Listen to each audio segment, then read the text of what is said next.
Hello, and welcome back to Vox Popcast, the weekly pseudo-academic roundtable of pop culture analysis with drinking and swearing. My name is Christopher Maverick, but you can call me Mav, and I am once again here with Wayne and Hannah, who I'm not allowed to ask how you're doing because Hannah is a party pooper. So, hey?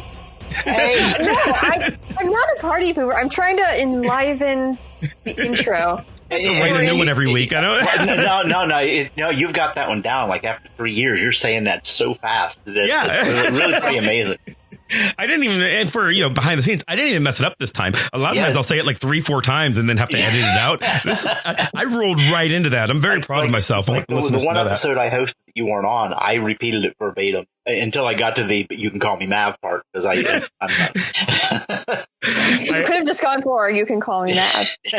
Since I edit the episodes that I'm not on and I listen to you guys host, I've gone through several times and just listened to you guys mess it up. And every time I'm editing, I'm going, not so easy, is it? Hey, I have never messed up the intro. Yeah, okay.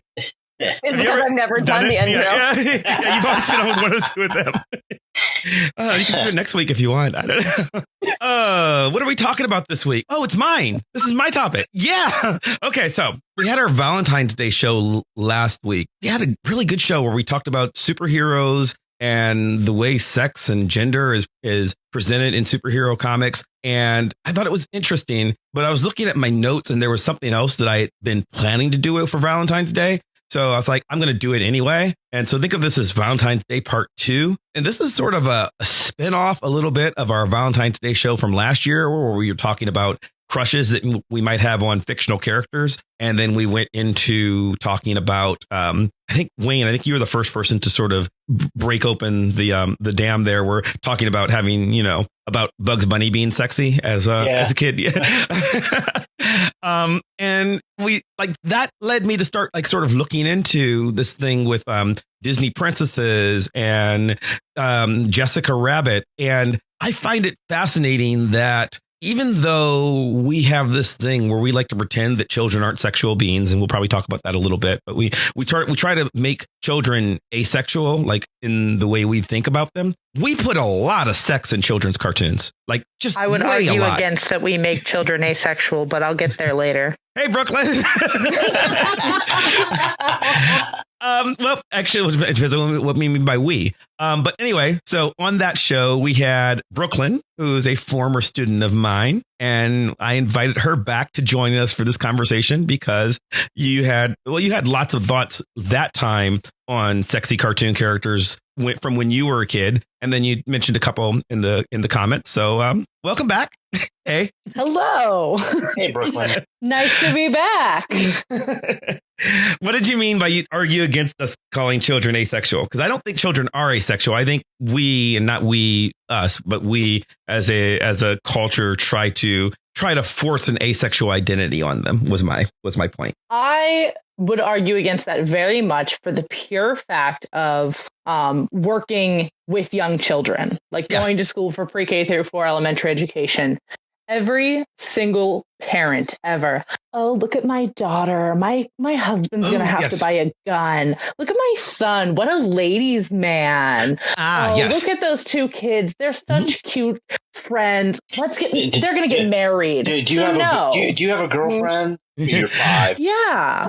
Also, let us not forget the creepy purity balls. Well, and that's kind of what I was getting at. So I think I'll caveat it then, because I wasn't actually saying so. Yes, I think that we, particularly with little girls, but with little boys too, we sexualize them and gender them, that we push down on them, but we sort of try to pretend that they don't have sexual feelings of their own and sort of disparage or when they do or when they exhibit it, it's like, oh, well, they're too young to think about that sort of thing. That was I will agree with point. you there. Mm-hmm. It's parents' way or the highway. Truly. Yes. That's what I really meant. Extremely binary genders and their roles from everything how people dress to how toy aisles are sorted. But that, I guess, is not this episode. Well, I think it fits in a little bit. But yes, that's kind of thing I'm thinking of. And that's probably part of the reason, because I was thinking about just my first thought was Jessica Rabbit, who I think is explicitly a sexualized cartoon character. That's her point. I'm not bad. I'm just drawn this way. Right. Yeah. But then as I thought about Jessica, is she a children's cartoon? Is Roger Rabbit a children's cartoon? And I'm not sure. I would say Roger Rabbit is not a children's cartoon, which is why Disney did not want much to do with them until it made money. Mm-hmm. Because they were like, this is crazy. Sure, we'll tap in because we're incredibly in debt right now. But this is never going to work. Then it worked, and they were like, oh my gosh, look, we built a Roger Rabbit ride. That's so cool. Yeah, having been of an age when that came out, my feeling even then was it was tapping into the nostalgia that people my age had for watching Saturday morning cartoons. It wasn't aimed at 10-year-olds. It was aimed at 30-year-olds who grew up watching cartoons. That's how I thought about I didn't watch it until I was in my teens. And my dad, just because my dad was like, you're not going to get the jokes in this movie. You're only going to recognize a couple of the characters. Like, I'm not going to show you this as a child. And then whenever I was older, I was like, hey, like, why did you never show me this movie? He's like, I didn't think you'd like it. Honestly, you wouldn't get it. Yep. So then I finally watched it. Yeah, I think I was like 14 when it came out, 14 or 15. So I wasn't an adult, but I was of dating age, you know. So when Jessica shows up and it's this little tiny skinny waisted cartoon character with massive boobs, I got what they were trying to say, right? Like I understood the point. And, you know, I think we try to pretend that, but this is fine because it will fly over the children's heads, which. Yeah, we say that a lot. Like, yeah, we I don't love know to that be that's like, true. jokes in Disney movies that are only for adults. And like, well, it's a kid's movie. So the kids are going to see it and they're either going to ask or they're going to get it. Mm-hmm. So I wholeheartedly agree with you that like just because it's an adult joke doesn't mean the kids can't understand it either at that point as they get older or wind up asking questions like, like the Anna and Kristoff example that you had written. Yeah. So for people who haven't seen Frozen 2, there are a couple of points throughout the plot where Anna, who's the main character, Elsa's sister, and her boyfriend, Kristoff is trying to propose marriage. But every time he gets close, they get distracted by something else. Sometimes it's having to go fight a villain. Other times it's just Anna clearly wanting to have sex. There are a lot of points where she's really, basically trying to get him to go off to the bedroom, or they're trying to get rid of Elsa and Olaf, the other characters, so they can fuck. And it's not me projecting sexuality on a kid's cartoon. That's what's going on. She's like, well, it's bedtime, right? Let's go to bed. Everybody, it's bedtime. Hint, hint. Or she'll say stuff like that. Or there's one point where she very strongly implies that she and Kristoff are into leather and bondage.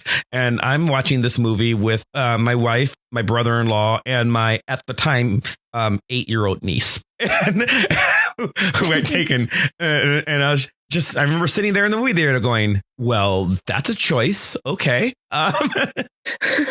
Yeah, I think that Disney princess movies especially love to throw in sexual innuendos, partially for the parents and partially in the sense of like, well, we know kids are straight, so this will make them feel better about the fact that they like girls that look like this. Like, that's what it feels like to me. Like whenever I was younger, the movie that always got me, the scene specifically was Slave Jasmine in the handcuffs, in the red. It like that was such a scene where I was like, excuse me, what is going on? Like little tiny Brooklyn was like, there's a lot to unpack here, and I don't know what any of it means. How old were you when that movie came out? I wasn't born when that movie came out, Mav. Okay, well, I don't know. Okay, how old were you when you watched it? Were you really not born when the movie came out? My first actual memory of watching it, I was probably like 4 years old. Okay, it came out in 93. I was born in 97. Okay, so when you were 4, yeah, that was my thought. I was like, oh, screw you. So when you saw it, I mean, so you're saying you were not aware of what was going on. Like you knew something was going on. Feeling. Yeah. Okay. That's kind of what I'm getting at. And I think part of that, not to pull the rainbow card here, but I think part of that was because I was very comfortable in the idea that it was normal for people to like all people. Like little tiny Brooklyn didn't know she was bisexual. She just thought everyone was pretty and she should date everyone. Okay. Like that was the thought process that I had growing up, not for any specific reasons. I would love to blame cartoons. In fact, I always make jokes that I'm like, hey, that cartoon character is the reason why. Like, I make those jokes all the time. Mm-hmm. Slave Jasmine and Megara from Hercules are way up in that list. Mm-hmm. Meg with her Wayne, how old would you have been during the Bugs Bunny days? Well, Bugs Bunny days. Much like Brooklyn, I wasn't born when they right, first but when you came were out. watching them, I mean. but when I was watching Bugs Bunny movies very, very young. My dad loved classic Mhm. cartoons. My favorite movie growing up was The Mask. So I was raised on that like classic cartoon animated comedy that you see in that movie. Mhm. No, I mean, they were a staple of Saturday morning. Like every year there would be the new cartoons that premiered, but the Bugs Bunny Roadrunner show. Bugs Bunny was Roadrunner, on. Bugs Bunny and Porky, whichever they called it that year. Right. Yeah. Yeah. I mean, it was a staple that ran for years, and you'd see the same ones over and over. But I was a kid, so you wanted to see the same ones over and over, and you couldn't do it on streaming devices or VHS or whatever at the time. You had to wait for them to play the Barber Seville again. And you think you were aware of the sexiness of? Well, yeah, to some degree, absolutely. Because when one of our text threads, we were talking about this, and this was not Bugs Bunny, the Tom and Jerry stuff. There were some really very sexy cats in Tom and Jerry cartoons. But Bugs doing the cross-dressing thing in the opera, What's Opera Doc episode. I mean, that was the funniest episode ever. I mean, that one specifically, but it's not like Bugs was a stranger to cross-dressing just whenever. Some of that comes from just trickster mythology. I don't know how aware the creators were of that sort of thing, but really, I guess very. I think some of absolutely. I mean, we have Coyote and Hare as two of the main characters in the. Oh yeah, no, that I agree with you. But I'm talking about like how aware they are. How aware they were of the trickster, not that they were being sexy. Right. Gotcha. Because I mean, one of the things Coyote or Hare or any trickster figure in mythology does, cross-dressing, cross-gender sort of thing is a pretty common. Loki as a prime example. Loki's the trickster figure of Norse mythology, and he's been male, he's been female, he's been a horse. And I wasn't aware of that when I was 8. But that it just seemed like such a natural part of Bugs Bunny's character. Like oh look, Bugs is wearing lipstick again. But I feel like a lot of classic cartoon characters did a decent bit of cross-dressing, whether it was like they got hit by a makeup cart and turned into like Marilyn Monroe for 3 seconds. Or it was intentional to the plot that like they had to disguise. Like I feel like I saw that in almost every cartoon character, like even like the Roadrunner, like at some point would have some kind of like lipstick and long eyelashes for some reason, with the sexy music in the background. Yeah, like Robin Hood, the Disney Robin Hood, definitely like cross-dress at one point, disguises when they're pulling heists. Yep. Well, Hannah, same question for you then. So when do you think you were aware of sexy as a cartoon character thing? I mean, like romance is so embedded in like Disney princess movies, which I don't remember a time when I wasn't watching them. And actually, I don't remember a time when I wasn't watching Bugs Bunny Saturday mornings because Cartoon Network was a thing. And, I think it's always just sort of like been there. I didn't always totally understand it, but like, even like stuff with like, back to that, Jasmine Jafar scene, or even like Frollo and Esmeralda, like the Disney movies like made even like that violence so obvious that like, they were so rapey. That Frodo scene where he's like, man, I really want to rape this girl, but I'm going to sing about it in a church. Scarred me for life. That movie is rated G, and I don't understand how. And I'm not saying they should have toned it down, because they definitely like toned the book down, which is extremely depressing if you've never read it. I have a lot of things to say about the movie, but that maybe not that'd be the time. But yeah, like it is very aware. And I also remember going to Blockbuster. Remember that was a thing? Some of you listening are probably like, no. If you don't know what Blockbuster existed before I was born. You can watch Captain Marvel and see. So I went to Blockbuster, and I liked unicorns as like young people do. And I was like, ooh, The Last Unicorn. This sounds like a fun movie. Wonderful movie. Yes. But also like lots of like sexy stuff, like nudity at one point. And my memory of that is my mother taking it back. She let me finish it, but taking it back and being like, maybe you should like warn parents because this is rated G and this is not G-rated content. Also Sailor Moon. Lots of like Sailor Moon was like off the chart sexual. And I say that in the best way possible because I adored it. I loved it. I was like, this is great. The girls are magical and swirling around and they come out in like mini skirts. And what's up with tuxedo masks? For some reason, I want to marry this thing. Like, it was great. So there's two things you're talking about there, right? So first off, Sailor Moon is weird because my understanding is and again, I'm not a Sailor Moon aficionado. Anime is a weak point of mine. I enjoy it, but I'm not an expert. I have seen it. I have seen some of the original Japanese and I've seen some of the American version, but not enough to like know for sure. But my understanding is the American version is heavily edited and censored and toned down. If you're referring to in particular, the relationship between Sailor Neptune and Sailor Uranus, then yes, in the US version, when I was a kid, they were, quote, cousins, but in the original, they were dating. Cousins who sleep in the same bed sometimes. Yes, that's the thing. Super casual. So even without that, though, you're saying that it was implied sexual enough to you're aware of it as a little girl, 7 or 8 or whatever you were watching it. I mean, the one thing in particular I really loved about the anime series, like even when they like toned things down or just completely changed them, there was like energy between all of the like female characters. Like, I know Tuxedo Mask is like the main romantic interest, but it was really about the relationships between women.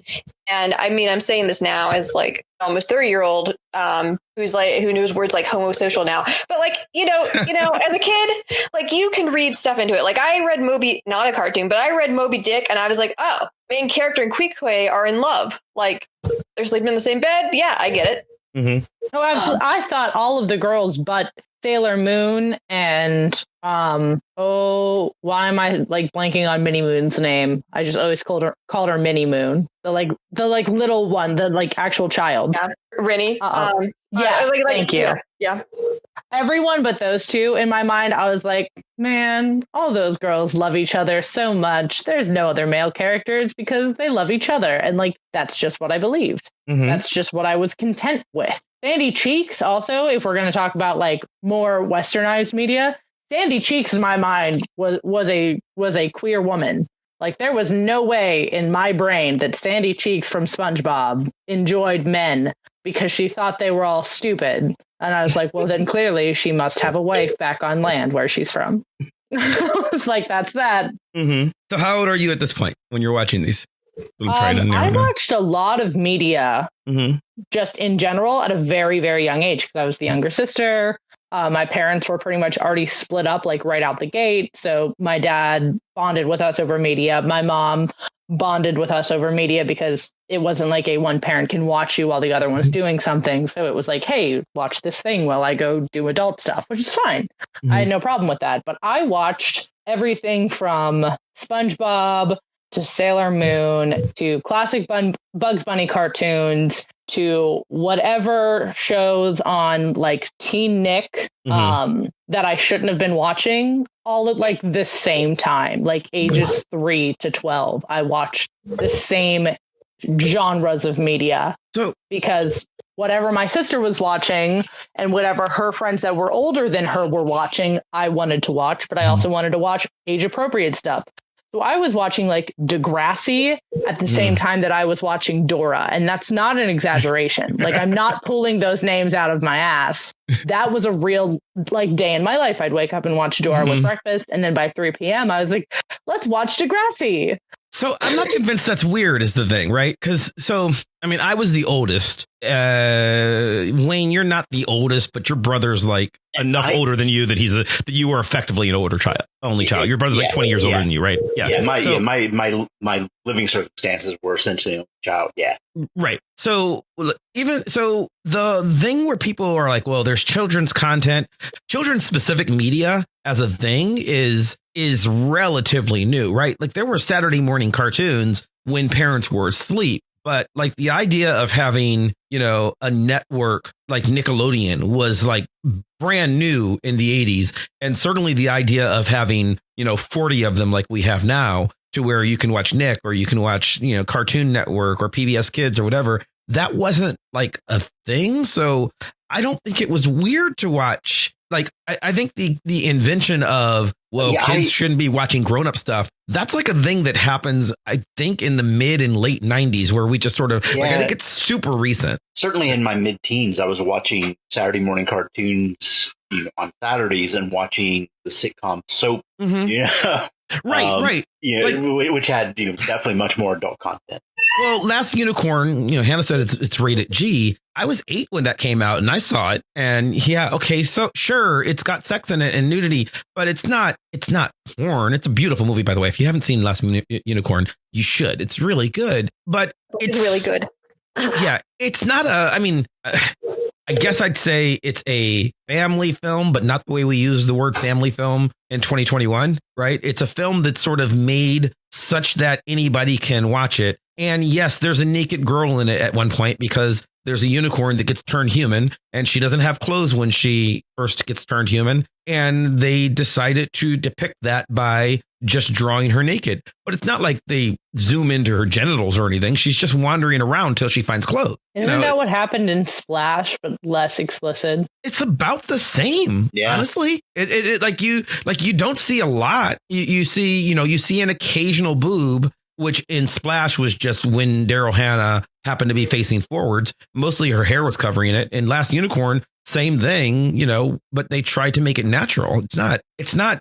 It wasn't Titanic type zoom in on the titty and pan down. Right. It's like I don't know that it's even sexy. I mean, it is in that I think it's beautiful, right? I'm trying to I don't want to say it's unsexual, but it's a romantic story, but I wouldn't call it a sexual story, right? Like I would agree with you because in terms of going back to our previous example of Jessica Rabbit, watching Jessica Rabbit fully clothed is significantly more sexual than watching Madison the Mermaid naked. Mm-hmm. Yes. I mean, so Jessica Rabbit, I understand what you're trying to communicate. Yeah, she's specifically trying to seduce Eddie Valiant, right? Like that's and as a tease, right? Because it turns out she's actually completely faithful to Roger, but she is explicitly using her sexuality to turn him on for a desired effect, a la femme fatale in any detective movie. And that movie doesn't make sense if you don't understand that. And they knew kids were going there. So kids are supposed to understand, men are stupid. If you put boobs in their face, they will do anything for you. Got it. I understand the plot to this, right? Like that's a whole song in the movie Hairspray about that. Yeah. And I think you're supposed to get that in Roger Rabbit, right? Like I don't know that I think you can watch Frozen 2 and the Anna bondage jokes can go over your head and it's fine. I don't think that you can do that with Jessica Rabbit in Roger Rabbit. I think that you have to understand that she's using sex to get what she wants or the character doesn't make sense. I agree. And I think the same way in terms of sexual violence with Hunchback of Notre Dame and with Aladdin. You have to understand that whenever a creepy guy with an absurdly large nose wants a woman to be more naked, it's because he's a villain. So you have to have sexual awareness there. Or it's not a cartoon, but Princess Leia in Return of the Jedi. Yes, same thing. Absolutely. So she hated that outfit for Carrie. Yeah, and so I get that, right? But I wonder how much awareness do cartoons assume you have? So for mine, for instance, again, I'll name another non-cartoon. But when I was in love with Daisy Duke when I was 8 and that show started, because I was supposed to be. Like, I don't know that I understood exactly what sex was, but I knew at 8 years old I wanted to have it with Daisy Duke. Like, that's what she valid. like that was clear to me. Like, I understood what was going on when she's like flirting and leaning over in order to get, Ennis to do what she wants. Right. Like, that's.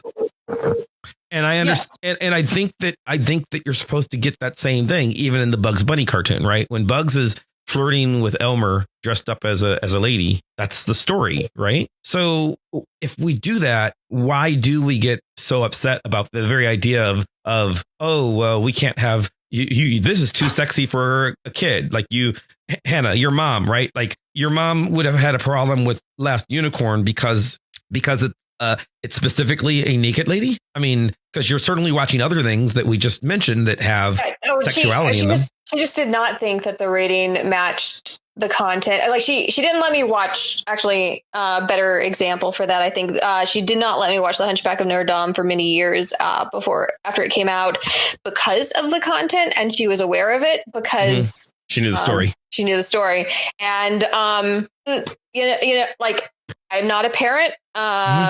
We've had other shows where I've speculated what I would think if I were a parent. I can't really cheer for that, because I mean, at like what age you want to have a conversation with your daughter about rape and just like how do you and how you handle that responsibly? I don't know. I'll figure it out one day maybe, or just stay with my cats forever. Most parents don't have that conversation. They leave that up to schools. I'm going to be completely honest with you. They want schools to sit kids down in an auditorium and be like, no means no, and don't have sex ever. And most parents don't have that conversation, or at least they didn't 15 years ago, when these quote unquote sexy cartoon characters were starting to phase out. Whenever I look at like current cartoons, they are lacking that woman does sexy thing to get her way. A man who does sexy thing is either evil or is the joke good guy. Like that, those characters are lacking in directly kids media today, because I think we've kind of seen the problem, but that doesn't mean they aren't around. Before I back up that statement, I will say that my parents did have those conversations with me, and I really appreciate them. So that was good. But looking at like the sexy character doesn't work. Like, look at maybe like Tangled. The writer, like, he tries like the sexy smoldering thing, and it does not work for him whatsoever. Almost as like critics who like actually like study cartoons, almost stereotypically, like Prince Naveen in Princess and the Frog is a philanderer, which is deeply unimpressive, and he must grow out of that behavior. That's true. I guess the man that relies on sexy is definitely still a trope. I just choose to ignore it. but it's broken. Like the movies themselves, like, to back up your point, like the movies themselves are like, this doesn't work. Like, these women are unimpressed by this. They must grow as people, I guess. And like, the villain of the first Frozen movie is even like, I wouldn't say he's necessarily sexy, but he definitely thinks he is. He's using sexuality. I mean, his entire point is to seduce Anna. That's his game is to, I'm going to make this stupid girl fall in love with me and then take her kingdom. That's the plan, right? Yes. By kissing her. I mean, that's essentially what he tries to do. He kisses her into love. Then he doesn't never kiss. That's the whole thing. Is he's like, I won't even kiss you. You're not even good enough for that. And then she's, that's right. They don't. He just flirts with her. Huh. Yeah. And then he just flirts with her and proposes. Then like he leaves her to die because he doesn't kiss her, which is yeah. He's a jerk. So love the actor, not gonna lie, love the voice actor. Why do they not let him sing? But anyway, I don't know. He's so talented. I'm mad about it. Anyways. So you guys were starting to talk about male characters being not the same. It's Brooklyn. You said it's the joke, right? They're either evil or it's the joke that they're sexual. And I was trying to think of examples in Western animation when I wrote the blog post, right? Because I mentioned Tuxedo Mask. Tuxedo Mask's job is to be sexy. Tuxedo Mask's job is you're supposed to watch this as, as a 9-year-old girl and discover feelings that you didn't know you had. That's what he's there for. Right. And you said you knew that you're supposed to like him. Right. Like you understood that watching it as a kid. Mm-hmm. I don't know that we have, at least not in mainstream heterosexual children's cartoons in America. I don't know that we have a lot of other examples of that. I was trying to think of some. I think that you're definitely supposed to appreciate even Elsa and Anna, who, like Disney is trying to make their princesses be a little more than just male gazy, particularly since they're marketing so much towards little girls. But you're still supposed to think they're attractive, right? Like that's undoubtedly. Little Mermaid. The whole gimmick is that she's hot. You can be hot. You don't have to be able to talk. That's like the story, right? Ursula did nothing wrong. 2K21. Oh. I'll argue that for the rest of my life. She was just a beautiful drag queen who was trying to show that clearly your man don't care about you. He's gonna marry me. He didn't even talk to you, and you're gonna give up your life. I'm just gonna plug our friends at our friends at Disney Animated Minute Essentials, just because Hannah, I think you're maybe on next week on that show. But yes, there's a whole podcast devoted to discussing the screwed upness of Little Mermaid, which, by the way, is my favorite Disney movie. But anyway, it's great. I'm not going to tell you it's not great. Yes. Yikes. But I don't. Do we have equivalent male characters at all where sexy is a thing? Okay, I'm gonna put it forward. Everyone's gonna shoot down probably, but I think Hercules in the Disney version is kinda. And here's why I'm going to shoot it down as I say it. Well, he in the movie, the muses and other characters definitely are yeah, he's hot, he's Hercules, and they're super into him, and he has the muscles and and they fight over his sweatband. Yeah.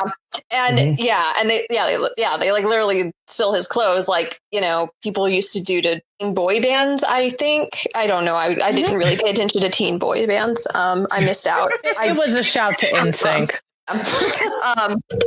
So if you want to talk about a piece of culture I just don't know about, teen pop music of the 90s. Anyway, but I think that the movie and Meg definitely as Brooklyn mentioned, definitely uses her sexuality in that movie, and that's like what Hades wants her to do multiple times.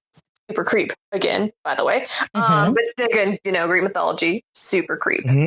Just 100%. They really toned that stuff down. Also a movie my parents were very concerned about me watching because they knew Greek mythology. Anyway. See, my parents didn't know it. And by the time I was 18, I already had a Hercules tattoo. So oh boy. The two paths. They missed the boat on Greek mythology. But in that movie, he becomes attractive to Meg once she realizes that he has a heart of gold. So the attractiveness of him, I think, is less of his sexy exterior and his soft interior. And I think that is also what Disney does with a lot of the quote, I guess actually post Little Mermaid princes like Aladdin. Sure, he's a liar, but besides that, he's really a good guy. Speaking of the nipple-ish shirtless man that he is, Aladdin. Eric in Little Mermaid's a good guy. He's just stupid, but he's very good. No, but that's the really weird thing for him. She falls for him because she looks at him for 10 seconds. Yes. Yeah. I'm talking about the it's overly emphasized that they're attractive, and the people develop relationships because they bond in an emotional connection. He's literally the only boy she's ever seen. So yeah. So that's a problem that I see with a lot of quote unquote attractive characters in Disney specifically is unattractive men equal evil. Unattractive women equal jokes or evil, similar to real person movies where you have like the designated ugly fat friend. Like there's always one of those, no matter how much screen time she has. See, this is a trope that goes way beyond animation, that sort of thing. One of our regular guests, one of our regular guests, Mike Chemers, has written about this sort of thing extensively. Just the whole, and for him, some of it falls under disability studies. But yes, it's that ugly is evil. Yeah, ugly is evil. Disabilities. A lot of it also has to do with like queer coding. So many villains are coded queer and also coded ugly and are evil. Well, and there's you mentioned the big nose guy, whatever, that gets into racism, and that gets into anti-Semitic sort of thing. Yeah, well, anti-Semitic and other cultures. Aladdin and Jasmine, but for the fact that they have tans, are essentially the same generic mold of any Prince Charming or princess in a Disney. Jafar is very Arabic looking. Yes. I believe that actually the animators said that Aladdin was based on Tom Cruise. Like he was Yes. The only movie that used any type of, actual design out of there.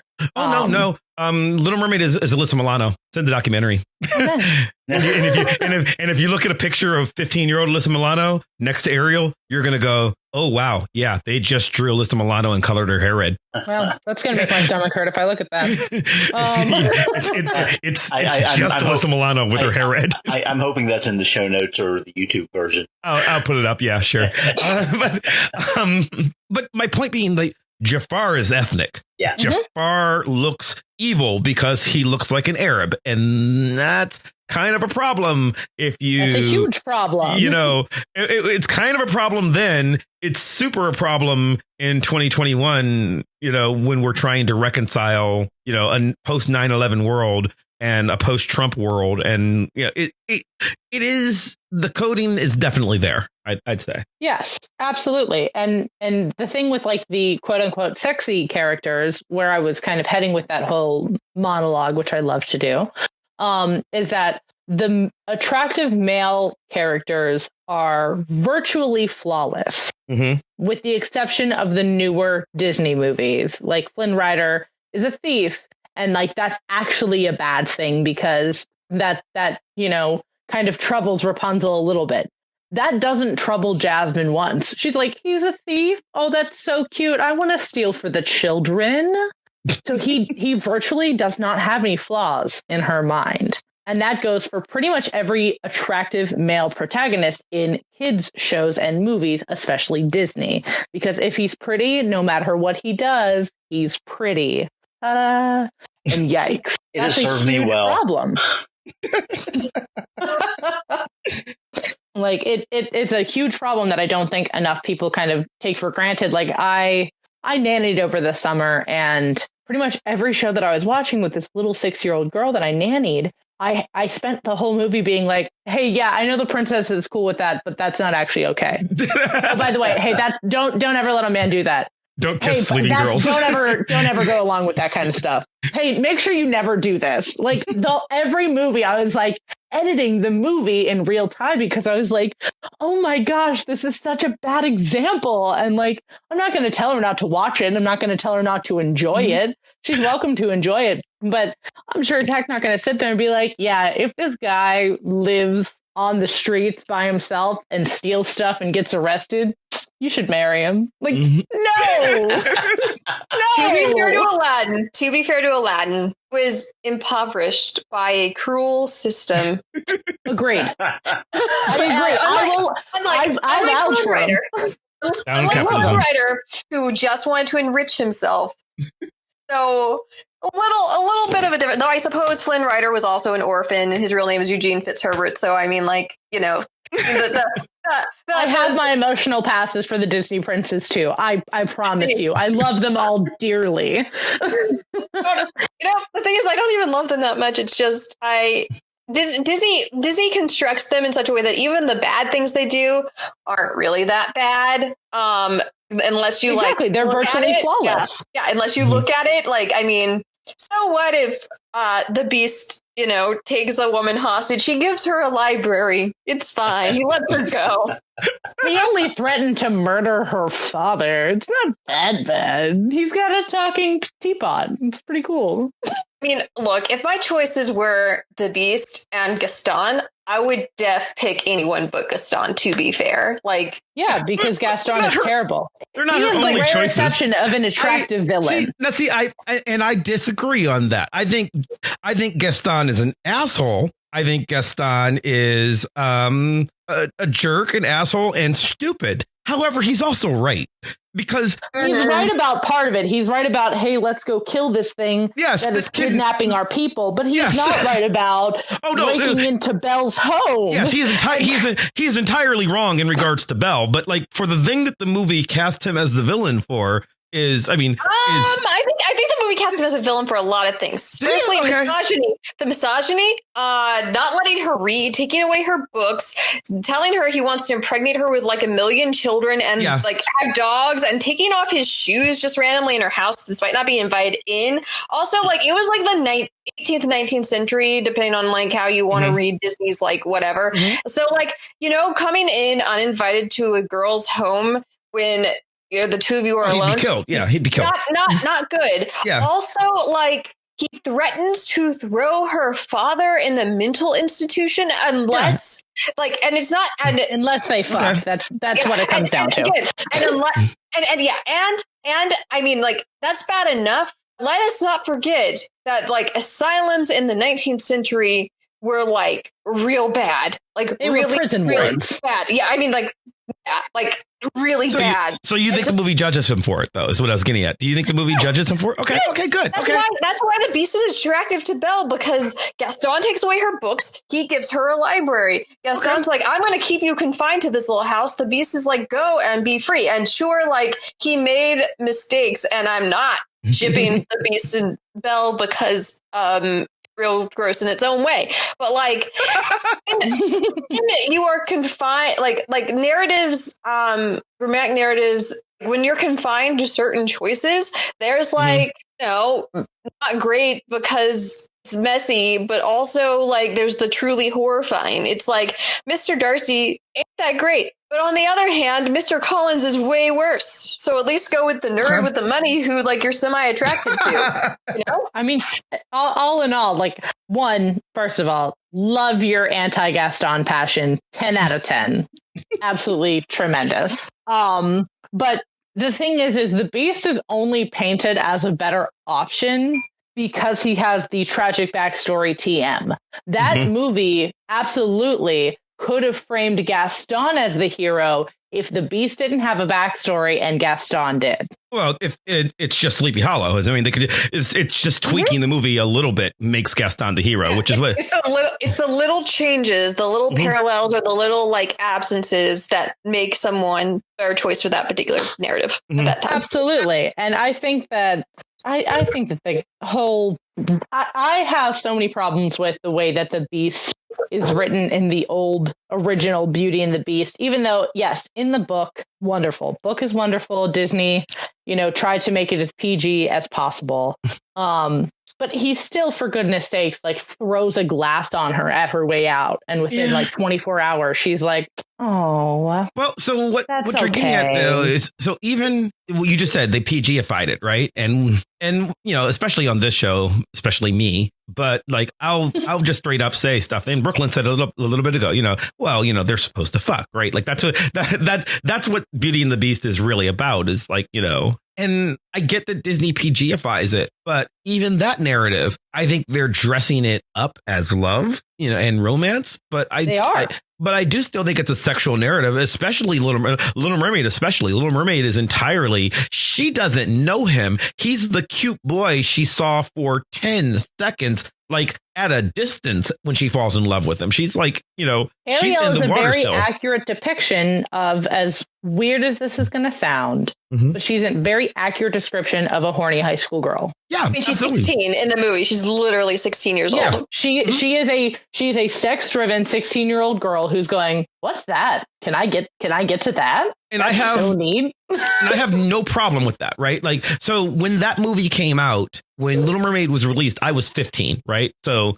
I get it. Like, I was like, yeah, that scans. Her arguments with her father make sense. But we don't I watched it at 15, but I think we market the movie to 5-year-olds, right? Like, We do. yeah, so what I think we're doing is now we're selling 5-year-olds not only a very particular construction of gender, but a very particular construction of sexuality that, yes, I realize Disney is half-heartedly trying to do better at today to make money, because sure, let's hint that Elsa is gay and not doing anything with it. Sure. Let's cast two of the biggest bisexual women in media to co-star and then get mad when everyone assumes it's going to be a gay narrative. Right. Oh, that made me so upset. I was like, really? You're going to cast Evan Rachel Wood and you're not going to make her queer? What? But they don't, right? And people complain about it. I've seen so many people complain about, well, why are you forcing the gay agenda into Disney cartoons? Are you really? Because I don't. And yes, I understand that it's a homophobia issue, but I think people do it with just sexuality as well. I don't think Hannah's mom is weird for not wanting her little girl to watch a rape narrative at 8 or whatever you were, right? Like, I think that's odd. I think Hannah's mom is a good example of how parents should react to stuff, because they're like, hey, this is a strange thing for kids in general to be watching.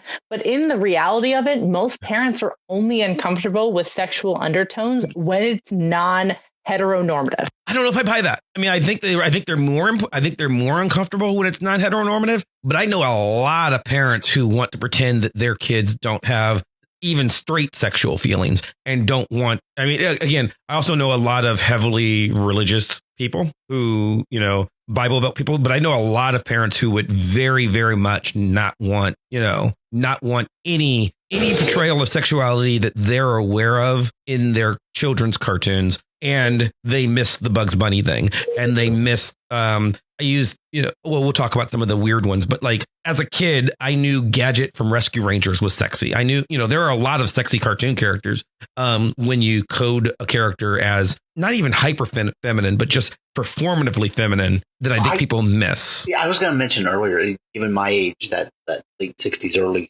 70s Saturday morning stuff, and Scooby-Doo being the prime example of this. Suddenly, there were a lot of mini skirts on Saturday morning cartoons. Yeah. Daphne and Velma both, and Velma's the nerd. Yeah, and I find it fascinating. She's been adopted by the nerd community as a sex symbol in our age. Like, everybody ignores Daphne. Everybody loves Velma. Age. Yeah, and everybody ignores Daphne, and they love Velma, which certainly wasn't the intention in 1969. Well, the Gen Zers now believe that Daphne and Velma are coded queer and we're dating each other. So that's exciting. When you can read that into Freddie as well. And at the time, he was the good-looking masculine hunk of the show. And now he's just a metrosexual good boy. Yeah, right. Yeah. He's got an ascot. Come on. Yeah. By the way, does everyone know that Velma's getting her own series? And Velma is getting...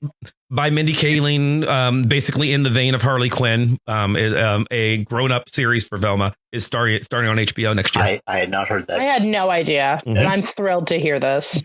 But yeah, I thought it was very important. We should know this. It was suddenly, say them as examples. Suddenly, there were a lot of in shows that had like actual human characters as opposed to cartoon, as opposed to anthropomorphism, whatever. There were mini skirts. I mean, that was being certainly drawn into it in an effort to appeal to that generation, that era. A lot of weirdness in Saturday morning cartoon and live action. That's when we had that weird children's shows like Puff and Stuff, yeah, all that kind of stuff. That was just a lot of drugs. A lot of drugs. Yeah. So I don't know. I do want to move a little bit into some of the weirder, because you were talking about the weirder ones. I posted, and this was a long conversation between my wife and I, because when I was describing what we were going to do before I wrote the blog, she didn't believe me, and then I showed her the picture of Cleo the cat from Heathcliff and the Cadillac Cats. And I'll that picture was on the blog on the call for comments, www.voxpopcast.com. Please subscribe to our vlog. But that was a weird one because Cleo is very, very much drawn. She's barely an anthropomorphic animal. She's a naked woman with cat ears, and her boyfriend is a cartoon cat because she's supposed to be a cat, but she's intentionally drawn to be a sexy woman of the 80s. Toss some leg warmers on her because Flashdance. Yeah. She could have been in Cats. You know? Yeah. She looks like she's from the musical Cats. And Riff Raff, her boyfriend, looks like he's from any Saturday morning cartoon. And even as a kid, I knew that was weird. It seemed weird to me. I knew she was sexy, but again, I knew roughly what sex was because, Daisy Duke. But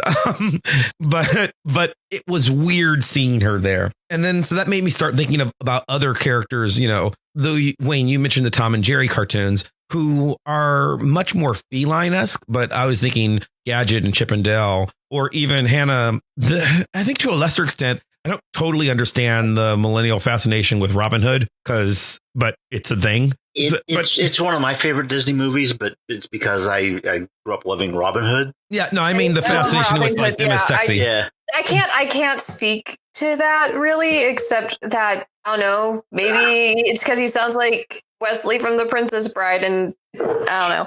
It's an association thing, and foxes are. That's hilarious because Wesley from The Princess Bride played a Robin Hood. That is true. Yeah, he Men in Tights. Yeah, that was great. But that's much later, right? Like Robin Hood's from way before the time. Yeah. But you know what? Maybe this is what makes Robin Hood sexy, because all of us are broke, and he steals from the whiny rich, like. Assholes. I was trying to think of like a really colorful term, but that's good enough. Like he steal, like they steal from the like rich who hoard and take and extract and redistribute the wealth to the poor. And I think that is the sexiest narrative of all. But Marion doesn't, and people are in love with the Maid Marian Fox too. But she's not nearly as sexualized as the concept of Robin Hood, at least not today. Maybe whenever it was released, but it hasn't carried. That Robin Hood so plays off of traditional movie versions, Douglas Fairbanks, et cetera, et cetera. I mean, that was just such a classic take on the Robin Hood character, that sort of a masculinity. Mm-hmm. So I don't know the point I'm trying to make there, other than that take on that character was not unique to that movie. Right. So borrowed a lot from Ivanhoe. Now I say that I've read Walter Scott novel, which apparently, Hollywood Robin Hood does a lot. Mm-hmm. Well, I talked about Cleo, and then I was also thinking about Lola Bunny from Space Jam, who, I think a sex symbol, and that's all she did. And I think that with Lola, you don't have the escape clause that you do with Jessica Rabbit, right? Like with Jessica Rabbit, you say, well, she's there for the dad. That's what she's really for. The kids. Lola is there because like Lola's entire plot line in Space Jam is, I want to play basketball and I'm going to get to because Bugs wants to fuck me. Yeah, that's it. That's it. And it's not that he, yes, I realize they sort of represent them getting together with a kiss, but that's because they didn't want to do a sex scene. Bugs is not in love with her. She walks through the door and Bugs wants to fuck her. And that's it. Right. And frankly, I'm not clear that Micah doesn't. I'm sorry. You're telling me that the heart eyes that I've seen cartoons have throughout my entire childhood don't mean that they're instantly in love? I'm telling you that when you talk and your jaw drops open and you can't barely speak, and Bugs literally makes orgasm face when she wanders by. Saying that's not love. When an animal makes the auga sound, that does not mean love. Yeah, right. When the tongue unrolls like a red carpet. Yeah. No, another shout to The Mask right there. There you go. Well, The Mask, but the Mask is taking it from Tex Avery cartoons, which Red Hot Riding Hood and the Wolf are now Tex is making children's cartoons that he knows are about sex. Like there's no doubt about that. And Tex Avery invents Red Hot Riding Hood in 1943, which is way back. And that cartoon it's for children, but it's about sex. It's about, what if instead of wanting to kill and eat Red Riding Hood, the big bad wolf just wanted to fuck her? That's the plot of the very first one. And then he builds an entire series out of it that runs for a couple of decades and that like informs Bugs Bunny and the very, Bugs Bunny, the Mask movie that Brooklyn mentioned, the very way we think of cues for sexualized, eyes popping out of your head when you see a hot woman. That's from that cartoon, right? That's where Tex Avery made that happen. And it's an erection joke. That's what it is. Yeah. So I mean, it's always been there in our children's cartoons. It's Betty Boop was was a sexualized character in the earliest Fleischer and at Brother times cartoon. even was Olive. Yeah. Not to the extent of Betty Boop, of course, but there were even times when Olive, had to use her sexuality to divert the bad guys. Right. I want to talk about a cartoon full of like sexual threats of being like kidnapped and like one saying no. Well, I was thinking of like Popeye, but yes, Pepe Le Pew too. We were thinking of what? Popeye, like all. Oh yeah. I mean, Pepe Le Pew. I think I said this in the blog. Pepe Le Pew is a storyline about the hero trying to rape the unsuspecting villain. That's the entire cartoon. I mean, no, sorry, the unsuspecting victim. That's the entire cartoon. That's what she is. Penelope Pussycat, I think is her name, and she's just trying to live her life. She's just trying to wander around, and he's constantly stalking her, won't leave her alone, won't obey the PFA. There is nothing good about him that like one. I mean, in Brooklyn, you talked about things that you tell the little girls you babysit. Do not fall for Pepe Le Pew. This is he's reprehensible. Like, you should have heard me watching Twilight with that child. She was like, my mom lets me watch Twilight, and I was like, well, you're about to hear the undercover version. You're by the end of the movie, I had a 6-year-old going, all the characters are so annoying. They shouldn't be together. And I was like, you're right. Yeah. Yeah. And man, I would watch that movie every day of the week. So this is not coming out of a place of hate. This is coming out of a place of love and criticism. Well, since we're on that, I never fail to get angry when I think about in Eclipse when Jacob kisses Bella without her consent, and her father like laughs over the fact that she broke her hand punching him. Her father laughs, her husband's chill with it, and then Jacob dates the child. Yeah. It's real. What? Hello? Well, we've talked about Twilight in the show before, but see, Twilight's one of those weird ones. Twilight's one of those ones where you had alternately either people like mothers loving it with their daughters and everybody else saying, well, this is inappropriate for children, as though we hadn't been showing children Pepe Le Pew cartoons for the last 60 years. Yeah, no, you're absolutely right. And that's the thing is like, it's almost about context in the sense of like Edward spends the entire movie and series and every book and every millisecond that annoying person has going, I'm evil.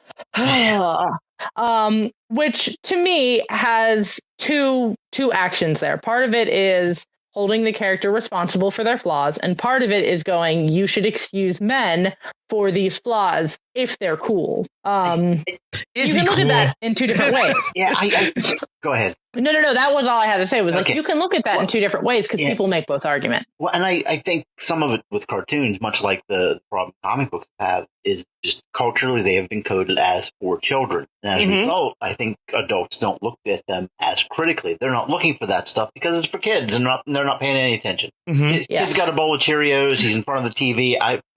He's watching a skunk. I don't know. But usually when we make that argument, when we say stuff like that, when we point that out, we're usually trying to defend Watchmen, right? Or something like that. Or we're saying, not all comic books are for children. Like Safe Area Garage does not. It's one of the greatest comic books ever written. You should not show this to your child. It's a horrible, absolutely horrific war memoir that's brilliant, but it's not for kids. Right. But Pepe Le Pew is, right? And you're absolutely right. I'm thinking because that is the cultural perception, just that entire concept dismissed in the minds of many people. Certainly in the 60s, when I'm watching Pepe Le Pew in the morning, Saturday morning, nobody was like, it's a cartoon, it's for kids, whatever. No, I think just so many adults just weren't, TV as babysitter. Parents weren't paying attention to content. It's a cartoon. How bad can it be? As long as there was no blood or orifices, no one really cared what was shown. People could get hit by trucks and thrown off buildings and have their head crushed and go into a room, shut the door, and hearts pop out. And that was fine. Yeah, and that's it. The violence was so much more over the top than any sexuality we're talking about. And both were excused in the same manner of like, well, I didn't show anything. So like, what's the big deal? It went for all things that now parents love to be up in arms about, when in reality, like, they watched it growing up. I can't say whether it's a good or a bad thing, whether it's helpful or unhelpful. I think it more depends on how the adults handle the subjects after their kids watch it than what's being shown. Honestly. No, you're right. And I told this story on the show too. Like, my parents originally didn't let me watch Pocahontas because of its historical inaccuracies, and they didn't want to have me experience an alternate version of history and misunderstand tragedies and horrors inflicted upon atrocities. Yeah. Your parents are great. I want to like take them out to lunch. What's going on? Yeah, like, so truly, like, my mother, legit, she bought me a book about like Pocahontas, and it took me through everything from like childhood to the fact that she was like forced into like version to Christianity and like changing her name. And then I think I didn't see Pocahontas until I was actually a teenager. They also, by the time I was a kid, like, there were cartoons specifically for adults, like The Simpsons. Didn't watch that either, except that one time my dad and I snuck around behind my mom's back. But now it's on Disney Plus, and I watched some old episodes, and I was like, oh yeah, I can see why mom didn't let me watch this, because this does not play well now. Yeah. Growing up in the country, Pepe Le Pew certainly affected me. We had guns in the house, which is a good thing, because I was afraid feral skunks were going to come fuck my cat. Well, and I mean, I love that, but I don't know that you take it seriously. But Wayne, you even said it's being excused because it's a children's thing, right? But like, I don't know. I've never been the one to blame. And if you've listened to the show before, I refuse to blame behavior on people's, absorption of content. I'm a writer for a living. I'm not that powerful. I wish I was, right? Like, if I could affect how people behave just by giving media, the world would be a much better and more math centric place, right? But I can't, like, and I don't think that you're gonna. If you could do that, you could be president. Right. And I don't have the energy to be president. I mean, 2024, I'm ready.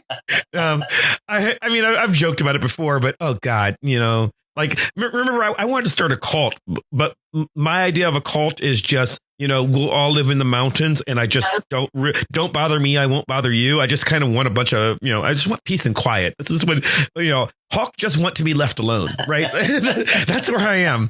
But I don't think that you're going to become a rapist just because you watch Pepe Le Pew cartoons, right? I don't think you're going to become slutty just because you watch Little Mermaid, right? I think if your parents watch that stuff and look at you and go, that's what a real man acts like. A real man pursues his woman. It's the context. It is the nurture around it. So I agree. It's not the thing. It's the nurture. So we need to get rid of sucky parents, right? Like, I understand that. I agree that there are sucky parents in this world, or it's not even parents. There are sucky people in this world who are a problem. I get that, and who give children the wrong ideas, right? And Brooklyn, you even said probably most parents don't talk to their kids about the things that you want them to talk about. They leave it up to the schools. Didn't. Mine did, but it varies, right? And when I look at something like the question of Little Mermaid, right, and I think that having watched it recently, it is not overtly sexual, right? Like, I'll read stuff into it because this is what we do, right? But you have to, like it is coded as romance, not as sex. But then even on the more progressive side, people will watch it. Well, we shouldn't show kids this because it gives kids wrong ideas of how relationships should work and stuff. And I'm like, does it? Because I don't know that I believed in children's cartoons, in the messages of children's cartoons at 5 or 6 any more than I believe that cats could talk. You know, like I understood the fiction of it. It's the state of disbelief. Right. The fact that they are animated, that there are singing fish, that there are octopus hybrid women, whatever it is that causes that state of disbelief is enough to allow children to separate fact and fiction.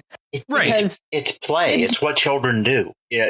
The only children that are going to take those things to heart are children that have emotional and social disabilities. And those parents are already doing their job of monitoring and having those conversations. Yeah. And, you know, like, I mean, I'm a grown man now, right? And my favorite 2 television shows are, you know, one about a witch lady married to a robot, and and the other is about Archie fucking as much as he possibly can, right? Yeah. Those are the 2 shows those are the shows that I love to watch on TV, right? And I understand that they're fictional, and I don't think my brother called me 3 weeks into WandaVision saying, hey, I know you're watching the show. My niece, his daughter, is a massive superhero fan. And she's the one who's been on the show that we played the clip of, you know, her talking about stuff a while back, Sophia. But Sophia is a huge superhero fan, and she has her own TV. She has access to Disney Plus, but she knows that she has to, you know, she's 10, and they have a rule that she can only watch approved stuff. Like once something's been approved, she can watch as many episodes of it as she wants, but she has to ask first. Right. And she's a bright kid. She was, you know, so he called me, you know, he's like, you're watching this WandaVision show. Is it okay for her to watch? And I was like, I guess. And he's like, well, is it age appropriate? And then that became a hard question for me as someone who doesn't have children, but who knows I know my niece very well. And it's like, is it age appropriate? I mean, I think I don't know about for every 10-year-old, certainly for her, like she'll be fine. Like, you know, I think anything, I wonder if she'll be bored about it. But she's known, like, okay, when Sophia was 5, her fucking hero was Darth Vader, because she loved the Star Wars movies, and Darth Vader is the best person in them. And she would sit there. Now, her older sister, who's like 4 years older, was terrified of Star Wars movies and wasn't allowed to watch them when Sophia was 5 and Nevaeh was 9, because, you know, she was just more affected by it. But Sophia would watch them and cheer for Darth Vader to kill people. Look, he's choking them. That's so cool, you know. But she knows that, like, she's not supposed to root for the bad guy in real life. She's watching a movie. She's not stupid. She's idolizing the fact that someone can do something that she thinks is cool. She's also admiring the aesthetic of the character, I'm sure. Yeah, he's got a laser sword growing up. Yeah, he's got a laser sword, magic powers, and a snazzy all black robot outfit. Like, how do you not love Darth Vader? Well, that's how I felt about like Harley Quinn and She-Go from Kim Possible, as I was like, look at these women. They've got cool hair. They've got bright colors. They've got cool suits on. Everybody thinks they're awesome, and they kill people. I thought that was incredible. And like, not because I had like, you know, a bad taste in the humans I interacted with. It was just, I understood that those people weren't good people, but they were cool characters. Kids can separate characters from people. Mm-hmm. So also, just what a fantastic show. Kim Possible was just... Oh, God, I love that show. That was one of the last ones that I was wondering about, because I think Kim Possible is very indicative of, and we're going to have to really do a male gaze episode one of these days, but more so than the one we did about She-Ra. Kim Possible is indicative of this formula because she is, I wouldn't say she's hypersexualized. I'd say she is appropriately sexualized for a character that is supposed to be a 15, 16-year-old girl. Agreed. She dresses how 15 and 16-year-old girls at that time and today dress. Yes. Crop tops, cargo pants, little bit of makeup. Sometimes her hair is up, sometimes it's down. And when she has to do physical activity, she likes to be a little bit more comfortable. She's dressed like a teenager. Yeah, and she is, I would argue, appropriately sexual for a 16-year-old teenager, because, in fact, more than appropriately, because I don't think the show, and I've not seen every episode, you guys have probably seen more of them, but I've never seen the show explicitly sort of argue that she's having sex, even as much as I think Bugs Bunny does, right? Like, No, she's interested she only in boys. kissed like twice. Right. And- She's and- interested, yeah, and, but like, not. Like she and not Eric. Eric is the evil villain. Ron? Yes, she and Ron. Like Eric is the evil villain who she is sexually attracted to, but then realizes that it is not on the outside what is important. But once again, going for the nerdy best friend. She and Ron date for the whole last season. It's not that much different than like when they were friends. From my memory, which I guess I just need to I now have the excuse to rewatch it. You're absolutely right. It shows a very healthy relationship of like, hey, you can hold hands with a guy that you were friends with and you guys are dating, and that doesn't mean you have to, sit on his lap. That doesn't mean that you guys have to spend all this time alone in secrecy. You continue to enjoy your life as individuals and together. But it also doesn't mean that you can't, because I know there is one episode, and it might be the film, where she needs to change into her secret agent outfit and they're together, so she makes him turn around. Yes. And it's very, like, she very clearly got naked in front of him, but he's not watching, right? Like, which is, and he respects her boundaries. Right. I'm praising both characters, right? Like, it is he respects her boundaries. There's a consent issue that is dealt with. But there's a recognition of the sexual nature of what she's doing. Yes. That is handled well. She couldn't leave. They were about to go on a mission, right? This is how things had to be. Yes, my understanding. And I think that sets really good boundaries for like the age group that was watching it. Like, I was not in high school whenever I was watching it. I was in elementary school, and for me, it was like, oh, boys should turn around when I get changed. Okay. Yeah. It normalized the fact that like, oh, there is something sexual about that. So you should make sure you have boundaries that people respect. It was perfectly executed. Yeah, that's kind of. But on the other hand, I look at Kim Possible, and I don't know. This is one that I don't know enough of the complaints about. So if you guys do, let me know. But the way she dresses, which cargo pants, tight bare midriff t-shirt, little bit of makeup, primped hair, like you said, right? Her standard outfit, and I've seen her also wearing special outfits for special occasions, right? Yes. But the way that she is dressed, and Wayne, you'll probably know where I'm going with this, reminds me of the shitstorm that came out with the J. Scott Campbell cover of Riri Williams' Ironheart when they first introduced that character, because there was a point when they introduced Ironheart, this black girl who takes over as sort of a mentee of Tony Stark, and she's takes over the Iron Man book for a while. She's an armored superhero like Iron Man, and in her secret identity, she was wearing yoga pants and a crop top. And she was supposed to be 15, and there was pushback because why are they sexualizing this 15-year-old black girl? You're not supposed to have her hypersexual like that. And I remember looking at her and going, at the time, like literally at the time, she looked exactly like my cousin's daughter, who at the time was 16. I was just like, you look exactly like my cousin. That's how 15 and 16-year-old girls look. If you don't understand that, just look at a high school. That's how you're dressed. So that's where to go back to the top of the episode, that fear was what I was talking about when you want to pretend that, 15-year-olds don't have sexuality. I was totally trying to get laid at 15, right? I had a girlfriend. That was my goal, right? And frankly, I wanted to when I was 13, and I didn't understand it, but I wanted to when I was 8. I didn't know what it meant, but I was aware.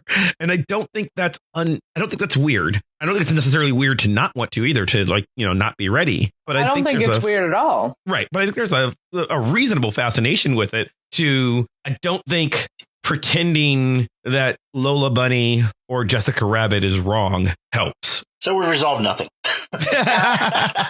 Yeah, we're not. Sounds about right. Resolve anything. Yeah. I guess this is why this show will just keep going until we're dead. Yeah. It's all right. I'll keep coming back for that. Yeah. I'll tell you what. Yeah, and I think all of this, like so many of our episodes, just talking it out, analyzing it, looking at it, trying to. I don't know that there is ever anything to resolve. That just seemed like a good place to say it. Yeah, my biggest resolution to this is just talk to your kids about what they're watching. Don't micromanage what they're watching. Just talk to them. Yeah. I think have Brooklyn's conversations right. with your spawn, for gosh sakes, they came out of you. Well, I think you're right, though, right? Like that's the issue, especially with young girls. It's a cultural problem, but with young boys as well. The issue isn't so much that kids are or aren't sexually aware. It's that adults fear childhood sexuality. It's because they think that the only settings for children are JoJo Siwa or your shows like Euphoria and Riverdale. They don't think that there's a gray zone that exists in between the two of those. They think kids are either crazy sex fiends or they wear neon colors and have never shown skin before. Right. And I guess, the gray zone is Kim Possible. Yes. Or Little Mermaid. I mean, frankly, Little Mermaid, just again, to plug the Damsel show, which I think I'll actually link them in the show notes, even though Andrew's not on this episode. Andrew and Custer aren't on this episode, but they're doing this deep dive analysis of Little Mermaid for 90 straight weeks for 90 straight episodes. And one of the things that we talked about a lot when I was on the show a couple weeks ago was how massively concerned with the idea of consent Prince Eric is. Like the entire point of Kiss the Girl is Eric not being sure if he's allowed to kiss this girl he likes who can't talk, being too dumb to ask her and see if she nods her head. Yes, because she can clearly hear, she just can't speak, but he's not sure. So he very intentionally doesn't make a move. And he does the same thing earlier when he's like, well, we could go out on a date. We could go for dinner. We could go for a walk if you want to. Eric is always sort of, I think it's 1989. So I don't know that they would have called it a consent issue so much as a gentlemanly issue, but it's the same thing, right? He's trying to respect her agency and personhood in a way that that was probably relatively unique for an 80s cartoon. I would agree with that completely. Mm-hmm. And I think Kim Possible continues that. And I think a lot of stuff does, right? Like Anna and Kristoff's relationship in Frozen is sexual. And if you can't see that as a parent, go watch it again. In Frozen 2, they're clearly doing it, but who wants to watch Frozen 2 again? Let's be honest. It's not a good movie. Parts I like. No, it's not. There's parts I like. It's terrible animation, terrible movie. Another episode. Also, I'll fight you on that. Bring me in for that episode. I'm ready. I hated it so much. But the point being, the only point I was making is they have a healthy sexual relationship for two 18-year-olds. Also, Danny, we did talk about on the episode, but I think Danny Phantom also has a similar kind of thing as Kim Possible. Also, from my memory, American Dragon Jake Long. Oh, absolutely, American Dragon Jake Long. He was great. I'm also a little bit biased because anything that Dante does, especially voice-wise, I'm just a huge fan of. Shout out to Avatar: The Last Airbender. We didn't talk about all, which that has a lot to unpack there. Oh well, guess we need a sequel. We're definitely gonna have to do more of these. I'm sure we would have anyway. Brooklyn, thanks for coming on once again. You're always here to talk about sex and cartoons. It seems to be your thing. The only reason you invite me on. Don't act like this is a me problem. This is a you problem. You comment. You read the blog. That's the one you have something to say on. You're right. You're not wrong. But anyway, thanks for coming. Anything you want to plug? Follow my business on Instagram and Facebook, Moments by Mincone. I'm a photographer for an obnoxiously low price, and my pictures are beautiful. Absolutely. That'll be linked in the show notes. Palindrome Hannah. You can find me here. Next week to hear us talk more about Bridgerton. Yes. That's the homework. Everybody go home. If you haven't watched Bridgerton yet, go home, watch it, or you're at home. This is 2021. Nobody's going anywhere. So watch Bridgerton and then go listen to our first Bridgerton episode and then come back here next week to discuss it and celebrate Hannah's birthday. Oh, nice. Sure. Mm-hmm. That's what they're giving me for my 30th birthday.